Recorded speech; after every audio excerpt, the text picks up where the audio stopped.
Türkçe revajiyet komune samşukçı izam dans ettiğini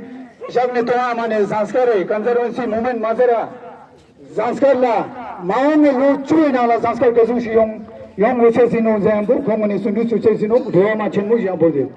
tene tiri digimi go nanadane kanata maone zanskar kazushi yong uçuyor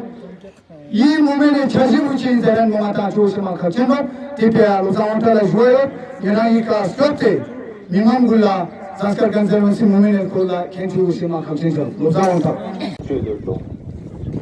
Dina Institute 600도 생직과 600도 콩도도 스베도도 마음별로 니슈상에 난가 자한나 썸지기요지기요도 가카텐도도 요 할람 야자야 이 망치하고 동시 제자나 미랍 텐데요 kan 파메스만 텐데요 kan 강리고 이린 통은 남로 추종 유종진민의 가서 제 이상직까지 하시겠죠 이상 미가 하죠 이상 고유 통에 나 소포지 자주 가데스 이나 자지 지금나 가데스나 지킬 지금나 내린 이 불나요 짜는 너무 번세나 띄올로 숨주 집주나 영제 살레자 하고 숨근자나 이지 치직 때때 차나 공갈을 째노 양비메라 대산지 다 고만야만이 이거게나 사람에가 해줘 시가라 두둑 때때는 고래만 야라 되니는 과때는 차례제도 되라 되니 사스카리 미만 사주때 양이잖아 누가 빨리 부시치지 아주마이노 이노과 미만 레레레 튀고시디노 이나고테나 도가 애드미니스트레이션 데데테니 코아테니 예칼마마페 갈데한테니 주시지 메캬 되니 미만 레레레 하고 मैं एक चीज और पूछता था आपसे कि हमें अपने गांव को खाली करने के हम लोग पढ़ते हैं बाहर निकल जाते हैं मैं आपको नहीं कह रहा हूँ मैं भी उसी से हूँ मैं भी एक गांव से हूँ मैंने पढ़ा लिखा एक नौकरी की तलाश में बाहर निकल गया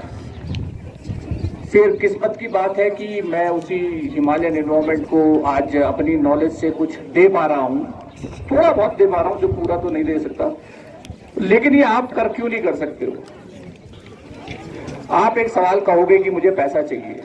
आज हमारे पास डेवलपमेंट का हम सवेरे डिस्कस कर रहे थे कि डेवलपमेंट क्या होता है आप बताओ डेवलपमेंट क्या होता है एक बड़ी बिल्डिंग एक ऐसी बिल्डिंग जो आपके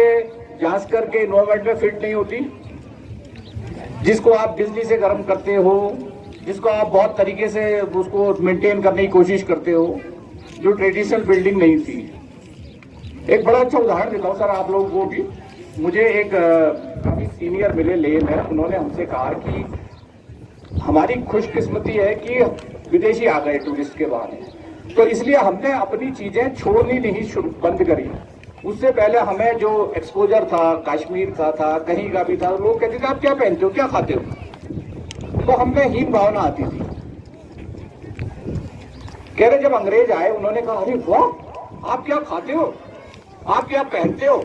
उस दिन से कह रहे हैं कि हमें कॉन्फिडेंस आया कि हमारी कल्चर जो है हमारी सोसाइटी बहुत मजबूत है बहुत अच्छी है तो पहला जो बिलीव है वो आपको अपने अंदर लाना पड़ेगा कि मैं अगर जासकर में बैठा हूं तो मेरा गांव मेरा जासकर मेरा पहाड़ मेरा ग्लेशियर मेरी घास सबसे अच्छी है और जो मेरे पुरखे इतने सालों से करते चले आए थे वो बेस्ट प्रैक्टिस थी लेकिन फिर आप कहोगे कि कार भी चाहिए सड़क भी चाहिए पैसा भी चाहिए ये भी जरूरी है आप इसके बगैर नहीं रह सकते हर कोई गांधी नहीं बन सकता तो उसका एक बड़ा अच्छा उदाहरण है मैंने बहुत दिन से मेरे पास एक जैकेट थी और ये मैं जानता हूं कि ये किसी गांव के ऊन से आई है ये किसी के लिए गोचा बनने को आया था किसी की शादी के लिए उसमें टुकड़ा बचा था उससे मैंने ये जैकेट बनवाई और मैंने तय किया था कि मैं इसको जिस दिन जांच कराऊंगा उसी दिन पहली बार पहनूंगा वो मैंने आज ही पहनी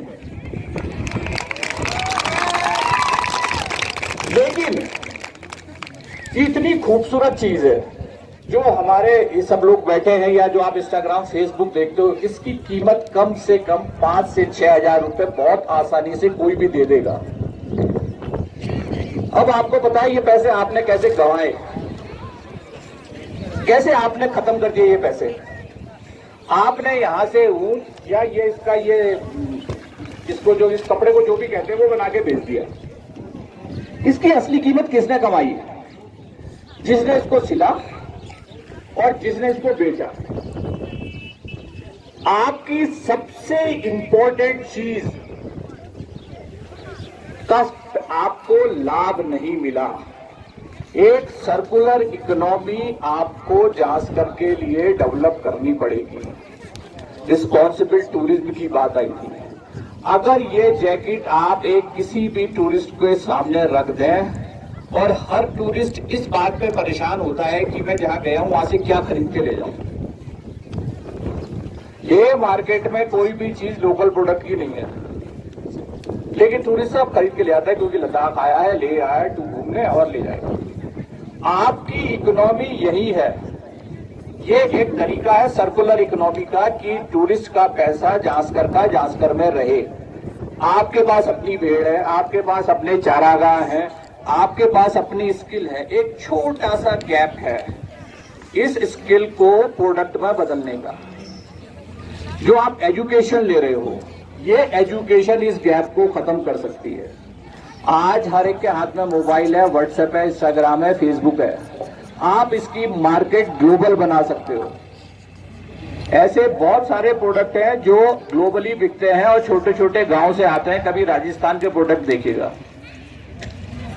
मुझे अभी कल परसों किसी ने बताया, पहला नुकसान ने बताया था, मैंने फिर से कंफर्म किया कि यहाँ एक इसीलिए है अतिंगा गांव में। ये एक सर्कुलर इकोनॉमी का एग्जाम्पल है ये कि आप अपने ही वातावरण में कैसे उसको पैसे को रख सकते हो। उन्होंने पनीर बनाना शुरू किया सोनाबे ने, और वो पनीर बनाना, देखिए पनीर हम सब खाते हैं, ऐसा नहीं हुआ कि हमने तुक्का छोड़ दिया, सब छोड़ दिया। हम पनीर खाते हैं। हमारा पनीर यहीं के गांव में के दूध से पैदा होता है। सवाल क्या था कि उसको इकट्ठा करना था और पनीर बनाना था। इतना ही सीखने की जरूरत थी कि पनीर कैसे बनता है और लोगों से कैसे करता है। वो पनीर आज की तारीख में आप बहुत अच्छी तरह इस्तेमाल कर रहे हैं और लोग उसे अप्रिशिएट कर रहे हैं। मैंने जितनों से फीडबैक लिया कि ये उन्होंने कहा कि ये हमारे उस पनीर से बेहतर है जो पैकेट में आता है। तो ये एक और एग्जाम्पल है, आप ही के बीच में से है, मैं बाकी बाहर का एक उदाहरण नहीं दे रहा हूं कि एक सर्कुलर इकोनॉमी कैसे बनती है। गांव की आमाले के पास सुना मैंने, एक गाय थी और उसे बेचना चाह रही थी, वो उनके इसीले के साथ जुड़ी और अब उनको इनकम हुई तो दूसरी रख रही है। ऐसा मैंने 3-4 लोगों से कंफर्म किया इस बात को। तो अब आप सोचो, आप पढ़ लिख के वापस गांव आओ और ये बताओ कि मुझे सिंपली मैं अपनी एजुकेशन से क्या नया ऐड कर सकता हूं। होम स्टे टिपिकल अपने घर के खाने के साथ, अपने घर में रहने के साथ आपको इतना पैसा दे सकता है कि आप कल्पना नहीं कर सकते। बस पहला और आखिरी सवाल है कि आपको अपने पे विश्वास रखना है और अपने जहां आप रहते हो उसके ऊपर कॉन्फिडेंस रखना है। तो आज इस विश्व पर्यावरण दिवस पर एटलीस्ट आप ये वादा करिए अपने से, किसी दूसरे से नहीं, कि मैं अपने पर्यावरण की सुरक्षा करूंगा और अपनी एजुकेशन को, अपने समाज को आगे बढ़ाने के लिए ले जाऊंगा। इसी के साथ थैंक यू वेरी मच।